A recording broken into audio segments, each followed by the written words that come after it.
할렐루야. 네. 우리를 당신의 형상으로 빚어주신 하나님의 손길이 여전히 지금도 우리를 만져줄 줄로 믿습니다. 옆에 분에게 한번 축복해 주겠습니다. 당신 하나님의 작품이세요. 당신은 하나님의 작품이십니다. 네. 명품 작품 옆에 앉아서 예배 보는 여러분 축복합니다. 우리를 하나님께서 만드신 것은 그것을 만드신 게 아닙니다. 우리를 생명으로 만들어 주셨습니다. 우리가 하나님의 작품이 된 것은 하나님의 영, 하나님의 생기가 우리 안에 들어있기 때문인데, 오늘 말씀은 너희 안에 이 마음을 품어야 된다, 이 마음을 품으라 하고 우리에게 말씀하십니다. 이 마음이 뭐지? 라고 질문할 수 있겠어요. 이 마음을 품으라고 그랬는데 이 마음이 뭘까? 그 정답은 성경에 다 나오고 있는 바입니다. 그리스도 예수의 마음을 품으라는 거예요. 자, 오늘 말씀이 좀 집중하고 싶은 데가 이 대목입니다. 예수님의 마음이 뭔지를 알아야 이 마음을 품든지 말든지 할 게 아니냐, 선택할 수 있지 않겠는가? 라는 부분입니다. 자, 이 마음의 주인공이신 예수님이 어떤 마음을 품으신 분인지를 오늘 말씀이 잘 소개하고 있기 때문에 오늘 말씀을 여러분이 좀 주의 깊게 보실 필요가 있다고 생각해요. 제가 외부에 나가서 강연할 때 자주 질문하는 질문이 있습니다. 듣도록 안 들어도 말할 것인가? 듣도록 말할 것인가? 하는 이 질문을 가끔 던져요. 여러분에게도 한번 설문조사를 해보고 싶지만 여러분들이 눈치를 잘 채실 것 같아서 우리 교인들은 아마 이 질문에 그래도 잘 대답할 거라고 생각합니다. 우리는 때를 얻든지 못 얻든지 말씀을 전파하라, 이 말씀을 너무 잘 알고 있기 때문에 어느 때든 막 전해야 된다고 생각합니다. 그리고 잘하게 하시는 분은 하나님이시니까 우리는 그냥 뿌리면 된다라고 생각할 수도 있습니다. 전하는 자가 없는데 어찌 들으리요, 이 말씀도 기억하고 있기 때문에 우리가 다 전도해야 돼, 그래, 때를 얻든지 못 얻든지 막 해야 돼 라고 이야기할 수 있겠어요. 하지만 안 들어도 말할 것인가, 듣도록 말해야 되는가라는 부분을 얘기할 때는 안 들으면, 또 못 들으면 얘기하지 말아야 됩니다. 얘기할 필요가 없습니다. 마치 제가 아프리카에 선교 가서 부족민들을 모아놓고 한국말로 뭔가 열심히 했는데 제가 방언을 하지 않고서는 그분들이 하나도 한국말을 못 알아들었다면 1시간 설교한 게 아무 의미가 없습니다. 한국 사람이 와서 시끄럽게 떠들고 갔네 하고 끝인 거죠. 자기 만족은 전도가 될 수가 없는 겁니다. 번역해주고 통역해주고 알아듣도록 말해주어야 그 말에 생명이 있고 그 말이 살리는 힘이 되는 거죠. 오늘 우리는 이 말씀을 통해서 하나님의 선교 방법 어떻게 하셨나? 하나님의 선교 방법은 내려오시는 것이 하나님의 선교 방법의 시작이었습니다. 위로 와라 하는데 못 오는 거예요. 못 오니까 다 지옥으로 가라 하는 게 아닙니다. 못 오니 내가 갈게 하고 내려오신 은혜가 하나님이 우리에게 주신 가장 큰 은혜인 줄로 믿습니다. 그리고 그 예수님을 만나기 위해서 오는 사람들과 예수님이 대화하고 만나는 그 통로들, 그 방법을 우리가 배워야 된다는 거예요. 오늘 이 말씀은 그래서 저의 목회에 있어 굉장히 중요한 영향을 끼친 말씀이기도 합니다. 이 말씀을 한마디로 요약하자면 이제 성육신이라고 딱딱한 용어로 정리도 할 수 있을 것 같습니다. 성육신이라는 말로 다 사실은 설명이 되지 않아요. 성육신 한다면 이룰 성자에다 육신을 붙여서 육신이 되었다라고 하는 의미입니다. 이 말씀이 대표적인 말씀인데 요한복음 1장의 말씀이 육신이 됐다, 이게 성육신이에요. 말씀이라고 하는 것 어떻게 보면 추상적이고 뭔가 영적인 것 같고 하늘에 있는 그 무엇이 육신이 되었다, 여기서부터가 구원의 역사의 시작점이 되는 겁니다. 육신이 된 거죠. 왜 예수님이 육신을 입고 오셔야 했나? 자, 모든 사람이 다 죄를 범하였다, 이 성경이 우리에게 주는 정의입니다. 인간의 타락, 전적 타락. 인간은 모든 사람이 죄를 범하여서 하나님과 우리 사이에 정말 만날 수 없는 큰 간격이 벌어졌다라는 것부터가 죄의 시작이에요. 로마서 3장 말씀, 모든 사람이 죄를 범하였음에 하나님의 영광에 이르지 못하게 됐다라는 겁니다. 그 간격을 메꾸지 못하니까 인간이 그 영광에 갈 수가 없어요. 그러면 어떻게 해요? 하나님이 내려오셔서 영광의 몸을 포기하시고 영광의 자리를 포기하시고 내려온 것, 이게 에베소의 말씀대로 이전에는 전에 멀리 있던 너희가 예수 그리스도 안에서 피로 가까워지는 은혜, 이게 예수님의 십자가의 은혜죠. 그는 우리 화평이신지라 둘로 하나를 만드사 원수 됐었어요. 죄 때문에 그 원수 됐던 것, 중간에 막힌 담이 있어서 서로 소통이 안 됐던 것을 자신의 육체로 십자가에서 죽으심으로 그 담을 헐어내신 것이 십자가 사건이다, 이렇게 우리가 보고 있습니다. 자, 하나님의 영광에 이르지 못하는 우리가 어떻게 하나님의 영광에 도달할 수 있냐면 영광이 우리에게 오면 되는 거였어요. 그래서 기독교는 어떤 수행의 종교, 어떤 성취를 향해 나아가는 고행의 종교가 아니라 은혜의 종교입니다. 은혜는 뭐예요? 내가 못 가는데 그분이 와주는 게, 그게 은혜죠. 내가 할 수 없는데 그분이 안 해도 돼 라고 얘기하면 그걸 은혜라고 얘기하는 겁니다. 그래서 예수님이 인간의 몸으로 인간인 우리에게 함께 인간의 모습으로 나타나신 것, 이것이 아주 중요한 복음의 핵심입니다. 그 핵심 중에 중요한 게 뭐냐면 낮아졌다는 거예요. 낮아진. 성육신의 가장 중요한 핵심은 낮아짐에 있습니다. 우리가 잘 아는 이사야서 53장이 그려주는 메시아의 모습은 다소 충격적인데요. 이사야 53장 2절부터 3절 말씀 같이 한번 읽어봅니다. 시작. 그는 주 앞에서 자라기를 연한 순 같고 마른 땅에서 나온 뿌리 같아서 고운 모양도 없고 풍채도 없은즉 우리가 보기에 흠모할 만한 아름다운 것이 없도다. 그는 멸시를 받아 사람들에게 버림받았으며 간고를 많이 겪었으며 질고를 아는 자라. 마치 사람들이 그에게서 얼굴을 가리는 것 같이 멸시를 당하였고 우리도 그를 귀히 여기지 아니하였도다.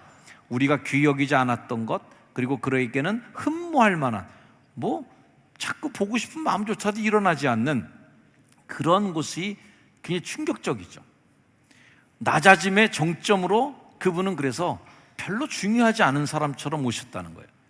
마국간에서 베들레헴에서 별로 중요하지 않은 귀족 집안이 아닌 목수의 아들로, 이런 아주 너무 평범해서 별로 흠모할 만한 것이 없는 아주 지극히 겸손하신 모습으로 오셨다라는 것이 예수님의 탄생입니다.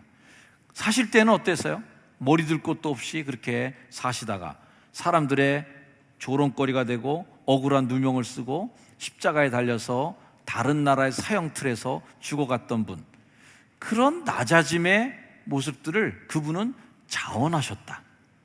그분이 원하신 것으로 됐다라는 거예요. 낮아지기 위해서, 그래서 그분이 하셨던 거는 포기한 걸 한 거예요. 포기라는 걸. 이 말씀이 이제 6절 7절 말씀이에요. 그는 근본은 하나님과 본체야. 그분의 급은 하나님 급이에요. 근데 동등됨으로 취할 것을 포기하셨어요. 아버지, 저는 이제 아버지의 아들이 아닙니다. 세상에 내려서 인간이 되겠습니다. 아버지, 야 무슨 얘기냐? 너는 막 귀족이야, 귀족. 천상계에 사는 사람이야. 너는 천상계 아들이야. 어딜 가려고 그래? 아닙니다. 저는 인간과 같이 되겠습니다. 영화 스토리를 만들자면 그런 대사가 있겠죠. 하나님, 그래서 너는 그럼 내려가면 이제는 급이 달라지는 거다. 신계가 아니야. 이제 천상계가 아니라 인간계가 되는 거야. 주님이 그거 다 포기하겠습니다. 내가 하나님의 아들로서의 누려야 될 모든 권리를 포기하고 땅에 가서 하나님과 동등됨을 취할 것으로 본인 스스로가 여기지 아니하셨고, 7절 말씀 뭐예요? 오히려 자기를 비웠다는 거예요. 오히려 그냥 그것도 족한데 더해서 오히려 자기를 비워서 그냥 인간도 아니라 종의 형체를 가졌다. 사람들과 같이 되신 그것을 우리가 가장 큰 은혜, 성육신의 은혜로 고백하는 겁니다. 그분이 오신 것은 신의 강림이 아니었잖아요. 그냥 사람의 모습으로 나타나신 거죠. 왕이 아니라 종의 형체를 가지신 거죠. 굴림이 하는 것이 아니라 죽기까지 복종하시는 것으로 그분은 섬기신 것이 하나님의 은혜인 줄로 믿습니다. 그 정점을 이룬 그 단어가, 표현이 뭐냐면 사람의 모양으로 나타났다라는 겁니다. 사람의 모양으로 나타나는 것, 참 마음으로 공감해 주는 것도 대단한 거죠. 아유, 불쌍해, 안 됐어. 그런 것도 보통 사람 아니면 잘 못하는 공감이고 대단한 거지만, 그 사람이 갖고 있는 모양으로 나타나 주는 거는, 그거는 굉장히 어려운 일입니다. 예수님이 하신 것이 바로 그런 일이라는 거예요. 사람의 모양으로 나타나사 자기를 낮추시고 게다가 죽기까지 복종하셨으니 곧 십자가에 죽으심이라. 영웅처럼 우리들에게 선처를 베푸는 것도 굉장히 존경받아 마땅한 일입니다. 마치 왕이 민간인 세상에 내려와서 아이고 니들 수혜 만났구나 그러면서 야 여기다 쌀을 주거라 뭐 이러면 그 왕 굉장히 존경받겠죠. 대통령이 어디 고난당하는 현장, 억울한 현장에 와서 아유 위로합니다 그러면 그것만으로도 백성들이 굉장히 위로받고 따뜻한 격려를 받는 거잖아요. 그렇게 수혜자의 자리까지 내려오는 것도 중요하지만 더 엄청난 충격은 나랑 같이 있다는 게 더 충격적이죠. 수혜민들이 집단 수용소에서 거기서 텐트 치고 체육관에서 사는데 대통령이 거기서 하룻밤 텐트에서 묵고 잔다고 생각해 보세요. 쇼킹한 일이겠죠. 국민들이 박수 엄청 치겠죠. 야, 우리랑 같이 밥 먹으셨어. 우리랑 같이 주무셨어. 나랑 같이 여기에서 집단 수용소에서 같이 지내셨어라는 감동이 있는 거거든요. 그래서 이 겸손이라는 단어는 모든 사람이 알아듣는 지상 공통, 정말 모든 인간들이 알아들을 수 있는 공통 언어입니다. 겸손하면 다 통하는 거죠. 여러분 어디 가서 해외여행 가서 뭐 낯선 곳에 말 안 통해도 겸손하게 해보세요. 다 배려받고 다 도와주고 다 해줍니다. 근데 교만은 어떤 거예요? 무슨 말을 해도 못 알아듣는 불통의 언어가 교만이라는 언어잖아요. 교만한 다음에 한국말로 아무리 떠들어보세요. 아무도 안 듣지. 싫어할 거예요. 예수님의 화법이 뭐예요? 겸손한 거예요. 하나님과 동등되는 분이지만 그걸 포기하고 저 높고 높은 별을 넘어 이 낮고 낮은 땅 위에 오신 지극한 겸손, 그것이 우리가 가져야 될 마음이라는 겁니다. 너희 안에 이런 마음을 좀 품어야 돼 라는 거예요. 자, 여기까지 우리가 이 성육신에 대한 본문 중심의 강해의 말씀을 드렸다면, 이 말씀이 좀 오늘 이 시대 지금 여기에 어떻게 성육신이 이루어져야 되나 하는 말씀을 좀 드려보려고 합니다. 우리나라 교회가 가장 부흥했던 시기가 70년대와 80년대 부흥 시기를 겪었습니다. 이 70년대 80년 시대는 사실 뭐 가난했던 시기이기도 했기 때문에 더 교회 와서 울부짖는 기도가 있었던 시대이지만, 또 한편으로는 교회가 그 시대의 사람들에게 아주 위로가 되었던 교회의 시대였기 때문에 그렇습니다. 저희가 신학교 다닐 때는 이 민중식 신학이다라는 말을 많이 학교에서 들은 바가 있습니다. 민중식 신학이라는 것은 히브리 민족이라는 것이 히브리가 하비루라는 말에서 파생된 것으로 보고, 하비루라고 하는 것은 천민, 그냥 보통 낮은 곳에 사는 별 볼 일 없는 사람들을 가리키는 말이 하비루라는 말인데, 그 하비루에서 히브리 민족이 나왔다라는 관점으로 보고 있고요. 고통받는 사람들, 눈물 흘리고 노예 생활하면서 하나님께 울부짖었던 그 자리에 하나님이 그 고통과 신음소리를 들으시고 하강하시고, 그리고 그들을 해방시키신 그 은혜를 얘기할 때부터 바로 이 민중신학이 태동이 됩니다. 때로는 정치적으로는 그때가 이제 암흑기였던 시대였죠. 어쨌든 독재 정권이, 군부 독재가 나라를 지배하던 시대였고, 민중들의 삶은 경제 논리에 의해서 많이 고비율, 고효율로 노동력을 끌어냈던 시대였기 때문에 도시로 몰려들었던 많은 농촌의 인력들이 도시로 유입되고, 거기서 공단이 형성되고 공장의 노동자들의 값싼 노동력으로 한국의 경제가 부흥하기 시작했던 시대이기도 했습니다. 그때 당시에 어떤 백성들의 삶이 어떤 고난이 있을 때 동네마다 있는 교회들이 그들의 정말 큰 위로가 되어 주었습니다. 저희 선배님들 그리고 저희 동기들이나 이때 그 즈음에 목회했던 분들은 농촌 목회 많이 나갔습니다. 농촌 목회 나가서는 그 농촌에서 양복 입고 이렇게 목회하신 것이 아니라 똑같이 그냥 작업복 차림으로 몸빼바지 입고 같이 농사 지어 가시면서 그렇게 농사하셨고요. 그 동네에서 재배된 농산물들 다 바리바리 모아서 도시교회 선배님들 동기들 쫓아다니면서 그 봉고차에다 싣고 다니면서 다 이렇게 직판해서 소득이 그 농민들에게 좀 많이 갈 수 있도록, 뭐 중간상인 1차상 2차상 뭐 사다 보면 헐값에 팔린 거 비싸게 이런 것들이 아니라 직거래를 통해서 많이 농민들을 돕고자 노력했습니다. 급격히 불어난 도시의 주변들의 도시 빈민들, 노동력들을 제공했던 도시로 올려들었던 시골에 계셨던 분들이 도시로 몰려들 때에 우리 교회도 이제 그런 수출공단으로 형성이 됐던 동네가 우리 동네입니다. 그래서 옛날에 우리 교회 청년들이 뭐 엄청나게 많았던 시대가 있었노라고 하는 이야기를, 전설 같은 이야기들을 우리 장로님들 통해서 제가 많이 듣게 되는데요. 어쨌든 도시로 몰려든 노동자들을 잘 교회가 섬겨줬던 일들이 이제 산업선교의 시작이었습니다. 인천이 그 산업선교에 태동된 도시이기도 하고요.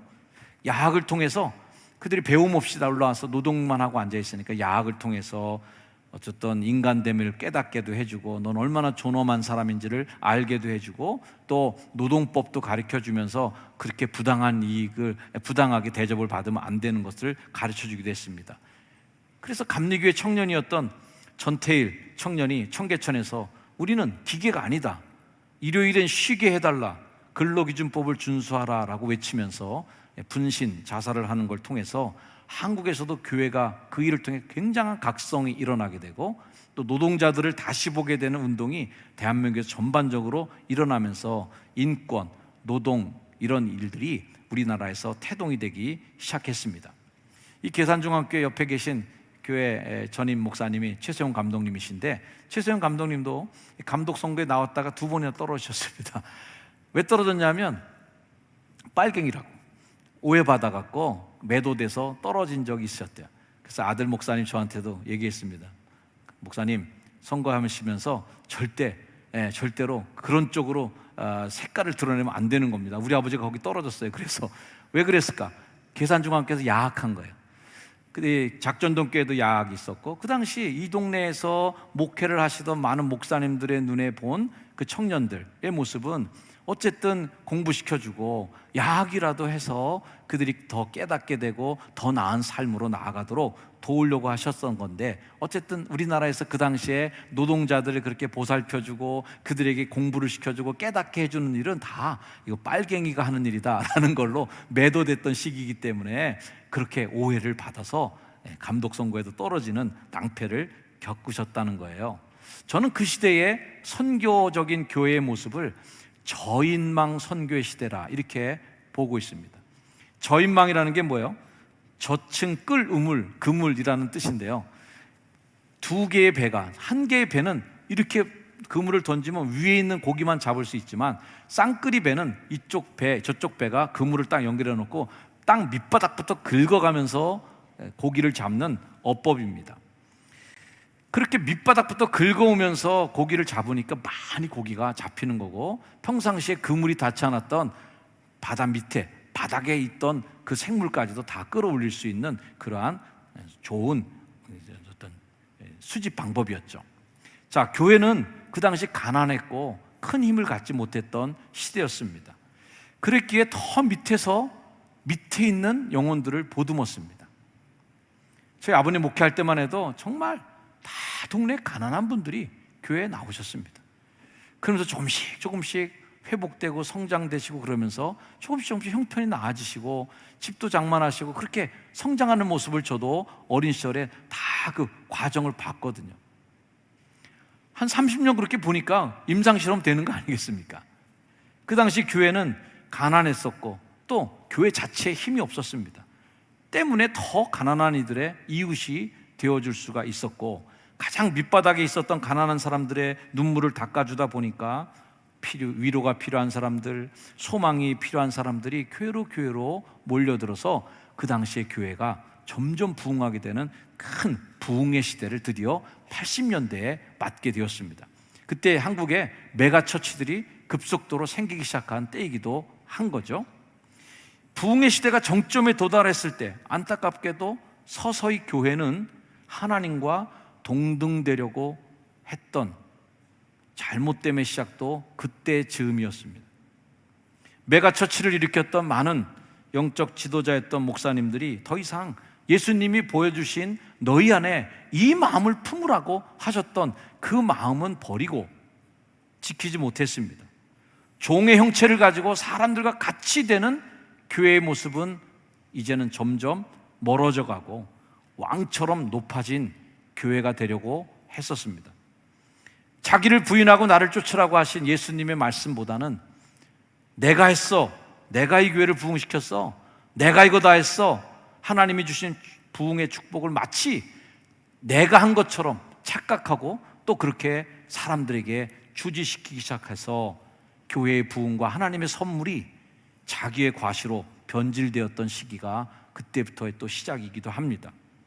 그리고 지금 우리는 아직도 그것을 회개하지 않은 채 더 높이 오르려고 하는 허황된 것을 쫓는 것을 포기하지 않는 전혀 복음적이지 않은 교회, 전혀 성경적이지 않은 교회, 전혀 너희 안에 이 마음을 품으라 하신 그 마음을 따라가지 않는 교회로 부끄러움을 당하고 있는 중에 있습니다.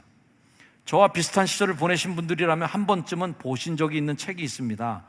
어른들이 읽는 그림책이라고 해서 분도출판사에서 많은 그림책들이 나왔었는데요, 그 중에 하나가 꽃들에게 희망을, 이 그림책이 굉장히 대세로 유행하게 된 동기를 준 책이 바로 이 책입니다. 아마 이 책 표지를 보면 저거 내가 한번 본 적 있어 라는 분들이 많이 계실 겁니다. 이 꽃들에게 희망을 이라고 하는 이 책은, 다음 그림을 보여드리면 이 그림이 굉장히 충격적이었는데요, 많은 애벌레들이 뭔가를 향해서 자꾸 올라갑니다. 하늘까지 기둥이 닿습니다. 그거 올라가기 위해서 짓밟고 또 떨어뜨리고 밀쳐내면서 계속 위로 올라갑니다. 옆에 애벌레에게 물어보죠. 너 여기 왜 가냐? 몰라, 그냥 다 가잖아. 그러면서 계속 올라가는 겁니다. 근데 결국 그 위에는 아무것도 없었던 거죠. 근데 그 위에 올라간 그 애벌레들이 뭔가를 보게 되는데 나비를 보게 되는 겁니다. 저건 뭐야? 우리 이렇게 힘들게 올라왔는데 쟤는 날개가 달려갖고 날아서 여기 왔네. 그래서 한 애벌레가 깨달음을 갖고 그 경쟁을 포기하고 다시 밑으로 내려와서 누에고치가 되고 숙성기간을 지난 이후에 나비로 태어나서 하늘을 헐헐 날리게 됐다 뭐 하는 이런 스토리를 담은 만화책, 그림책이었습니다. 무엇이 그 위에 있는지도 모른 채 밟고 올라가야만 되는 애벌레의 모습들이 마치 우리 한국 사회에 그 당시에 성장을만을 목표로 해서 달렸던 인간성이나 인권이나 서로가 돌보지 않는 너만 잘 되면 돼라고 했던 그런 추세들이 오늘날 교권 추락의 모습이고 학교가 망가지는 모습이고 왕의 DNA를 가진 아이를 만들어내는 일들의 모든 것의 뿌리가 되었던 것이죠. 이런 삶을 살아가는 우리에게 오늘 말씀도 사소 충격적입니다. 너희 안에 이 마음을 품으라 하니까, 그래, 예수님 왕이잖아, 왕. 예수님 하나님의 아들이시니까 굉장히 멋있게 사셨잖아 라고 하는 것이 아니라 예수님이 살아가신 삶을 따라가라고 하면서 하신 말씀이 굉장히 충격적입니다. 하나님과 동등됨을 포기하시고 땅에 내려오신 낮아짐, 그리고 종의 형체를 가지신 그 겸손하심, 사람의 모양으로 나타나시는데 끝에 가서는 십자가의 죽으심이라 라는 데까지 가고 있는 예수님의 그 마음을 너희들도 품으라는 것입니다. 사랑하는 성도 여러분, 오늘 그런 예수님의 마음을 우리가, 저 자신도 오늘 설교 말씀을 준비하며 죄책감에 많이 마음이 무거워졌습니다. 우리에게도 하나님 질문을 던지고 싶어요. 오늘 우리 교회는 성육신하고 있는가? 내려옴을 보여주고 있는가? 인간들의 모습처럼 가까이 가려고 신의 모습을 포기하고 인간의 모습으로 죽기까지 복종하는 그 마음을 오늘 우리는 성육신 해내고 있는가라는 겁니다. 하나님께서는 우리와 대화를 나누시기 위해서 생명의 통로로 예수님을 사용하십니다. 예수님은 통역관이 되어주셔서 이 땅에 오셔서 하늘의 언어, 하늘의 논리를 잘 우리가 이해할 수 없는 사람들에게 몸으로 보여주셨습니다. 병자들에게 찾아가는 걸 통해서 저렇게 하는 거구나. 강도 만난 이웃을 얘기해 주시면서 저렇게 살아야 되는 거구나. 안식일에 손 마른 사람을 고쳐주는 걸 보여주시면서 법이 인간보다 앞서지 않는구나. 십자가에 누명을 쓰고 돌아가시는 걸 보여주시면서 조건 없이 자기를 희생해서 타인을 사랑하는 게 어떤 건지를 보여주셨습니다.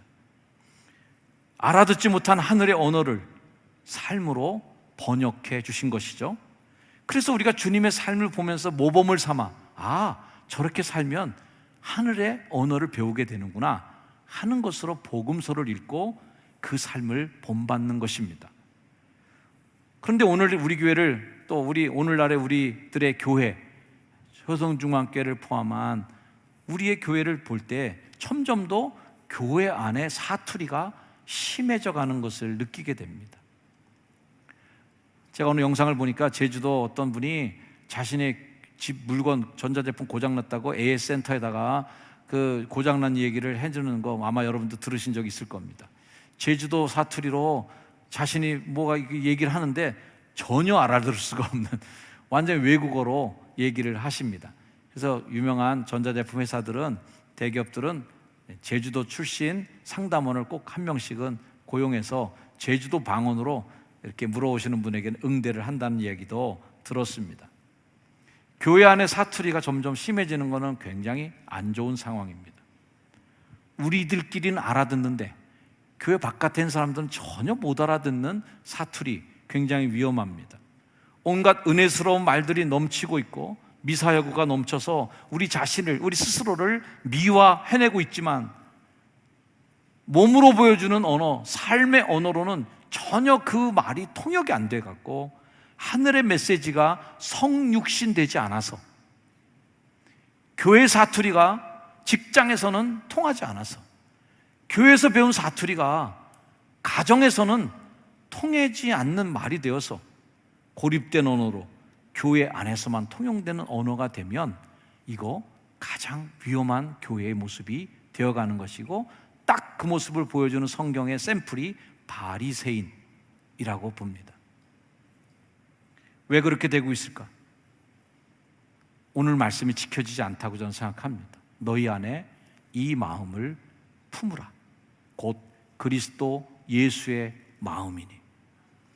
세린의 집에 들어가서 함께 밥을 먹어주는 내려감이 없어진 것이죠.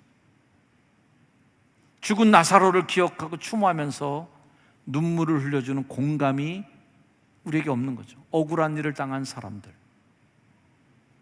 아무 이유 없이 죽음을 맞은 이들을 교회가 눈물을 흘리지 않게 되면 언어가 통화되지 않습니다. 자기를 비워서 종의 형체를 가지고 제자들의 발을 씻기신 그 종의 모습이 사라진 교회, 힘을 구사하는 교회, 목소리가 커진 교회, 예수님의 마음은 아닐 거예요. 십자가에 죽기까지 복종했던 그 복종의 미덕은 사라진 지 오래되지 않았을까? 저 자신도 오늘의 말씀을 다시 한번 저의 목회 중심 성구로 보고 있지만서도 다시 설교를 준비하면서 탄식하며 기도하게 됩니다. 주님의 마음 내 안에 담기 원합니다. 여러분들 한번 같이 고백해 보시길 바랍니다. 시작. 주님의 마음 내 안에 담기 원합니다.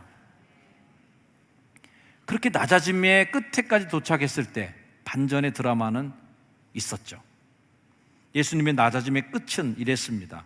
자기를 낮추시고 죽기까지 복종하셨으니 곧 십자가의 죽으심이라. 자, 죽으면 다 끝나는 건데 죽는 걸로 끝나지 않았습니다. 죽음이라는 절망의 밑바닥까지 갔을 때 그 밑바닥에 땅에 버려져 심겨져 썩은 그 껍질을 뚫고 생명이 움터 나옵니다. 그 한 알의 밀알에서 수백 개, 수천 개, 수만 개의 새 생명들이 터져 나옵니다. 우리 함께 이 말씀을 읽어볼까요? 9절에서 11절 말씀입니다. 시작. 이러므로 하나님이 그를 지극히 높여 모든 이름 위에 뛰어난 이름을 주사 하늘에 있는 자들과 땅에 있는 자들과 땅 아래에 있는 자들로 모든 무릎을 예수의 이름에 꿇게 하시고 모든 입으로 예수 그리스도를 주라 시인하여 하나님 아버지께 영광을 돌리게 하셨느니라. 아멘. 하나님이 높여주셔야 그게 진짜 높아지는 겁니다. 내가 높아지려고 하는 것은 교만이고 하나님께 망치로 맞기 딱 좋은 위치에 서는 겁니다. 내가 높아지려고 길을 쓰는 것은 천박함입니다. 그래서 성경은 지난주에 읽었던 말씀처럼 다툼이나 허영으로 하지 말라고, 그 경쟁심으로 하고 뻥튀기식으로 허영을 부리면서 그렇게 높아지는 거 하지 말라고, 겸손하여 예수의 마음을 품으라고, 동등됨을 취할 것으로 자꾸 여기지 말라고, 너희들이 신적인 존재처럼 그렇게 군림하지 말고 죽기까지 복종하고 낮아지는 데까지 가야 되지 않냐고, 겸손하게 하나됨을 이루어 협력하여 선을 이루는 교회에 되라고 이 마음을 품으라고 우리에게 말씀하시는 것입니다. 사랑하는 성도 여러분, 신앙생활 하시면서 이런 성육신의 체험이 여러분에게 있기를 주의 이름으로 축원합니다. 말씀이 육신이 되는, 이론적인 것이, 논리적인 것이 실천이 되고 실기가 되는, 아는 것이 행함이 되는, 말로 고백하는 것이 몸으로 행동으로 증거되는 그런 성육신이 너희 안에 이 마음을 품으라 하는 그 마음인 것을 믿습니다. 너희 안에 이 마음을 품으라, 예수님의 마음 닮아가는 귀한 우리 효성중앙교회 성도들을 통하여 예수 그리스도께 이 땅에 하고 싶었던 복음 선교의 그 일, 마지막 땅끝까지 예수 그리스도를 선포하고 싶은 하나님의 구원 역사가 여러분을 통해 일어나기를 다시 한번 주의 이름으로 축원을 드립니다. 기도하겠습니다. 주님, 우리 안에 이 마음을 품기 원합니다. 그렇게 품겠습니다. 우리 성도들 지금도 결단하며 하나님께 나아가기는, 주님, 예수의 마음, 예수의 삶 본받고 더 따라가겠습니다. 주님, 이끌어 주옵소서. 예수님의 이름으로 기도합니다. 아멘. 자리에 일어나셔서 우리 함께 결단 찬양 찬양하시겠습니다.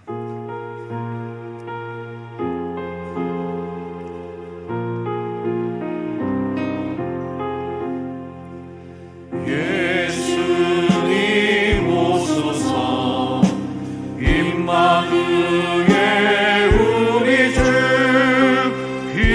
이곳에 오셔서 기도를 주소서.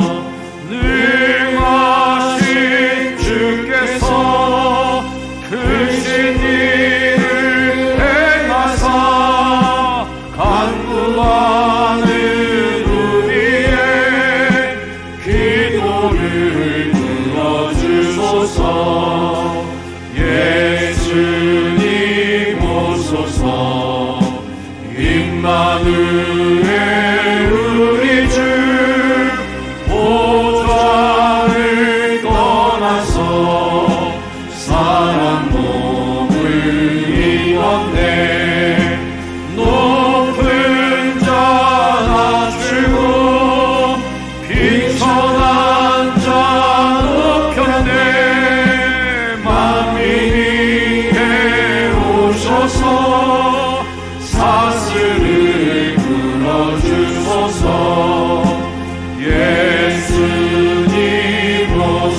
다시 한번 기도하며 이 자리를 떠나기면 좋겠습니다. 여러분, 너희 안에 이 마음을 품으라. 내 마음에 예수님 마음 품어지는 그런 믿음의 삶 살게 하옵소서. 그렇게 되길 원합니다. 우리 함께 결단하며 기도하겠습니다. 아버지 하나님, 주님 너희 안에 이 마음을 품으라. 곧 그리스도 예수의 마음이니 하나님과 동등됨을 취할 것을 포기하신 그 낮아짐에 예수 그리스도를 본받게 하여 주시고, 인간의 몸으로 나타나신 그 겸손하심과 수혜자들과 함께 하신 그 동일하심 은혜가, 우리에게 성육시하신 은혜가 우리에게 일어나게 하여 주옵소서. 성령님, 우리 모든 성도들을 축복하사 하나님 땅에 낮아진 이들을 찾아가는 우리가 되게 도와주시고, 눈물 흘리는 자를 찾아 위로하게 하시고, 그들과 함께 어깨 동무하고 그들의 눈물을 씻겨주는 성육신의 교회가 되어서 이 땅에 여전히 살아계신 복음을 선포하는 주님의 교회, 성육신의 교회 되게 하여 주옵소서. 아멘.